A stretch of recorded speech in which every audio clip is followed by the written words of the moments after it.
மதுரையில் மத்திய மாநில அரசுகளை கண்டித்து சிபிஐ சிபிஎம் சார்பில் ஆர்ப்பாட்டம் நடைபெற்றது.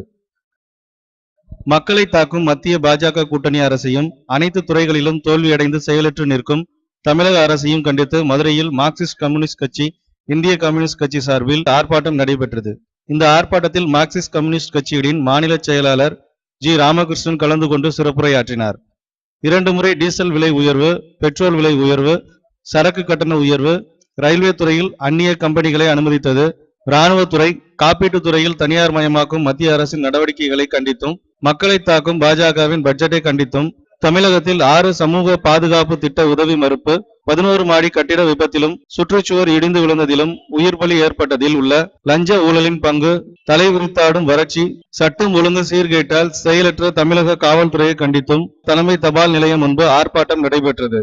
இந்த ஆர்ப்பாட்டத்திற்கு மார்க்சிஸ்ட் கம்யூனிஸ்ட் கட்சியின் மதுரை மாநகர மாவட்ட செயலாளர் ப. விக்கிரமன் தலைமை வகித்தார். இந்திய கம்யூனிஸ்ட் கட்சியின் மாநகர் மாவட்ட செயலாளர் ஆர். ஜெயராமன் முன்னிலை வகித்தார். மார்க்சிஸ்ட் கம்யூனிஸ்ட் கட்சியின் மாநில செயலாளர் ஜி. ராமகிருஷ்ணன் கலந்து கொண்டு சிறப்புரையாற்றினார். சிபிஐ முன்னாள் நாடாளுமன்ற உறுப்பினர் போ. லிங்கம், 2 கம்யூனிஸ்ட் கட்சிகளின் மாவட்ட தலைவர்கள், ஏராளமான பெண்கள் உட்பட 500க்கும் மேற்பட்டோர் ஆர்ப்பாட்டத்தில் கலந்து கொண்டனர். பாரதிய ஜனதா கட்சி அரசு அதனுடைய ரயில்வே பட்ஜெட்டும் அது சமர்ப்பித்த பொது பட்ஜெட்டும் மக்களை கடுமையாக பாதிக்கக்கூடிய திட்டங்கள். குறிப்பாக ரயில்வே பட்ஜெட்டில் வெளிநாட்டு கம்பெனிகளை அனுமதிப்பதும், பயணிகள் கட்டணத்தை டீசல் விலை உயர்வோடு இணைப்பதும் கண்டிப்பாக கடுமையான பாதிப்பு உருவாக்கும்.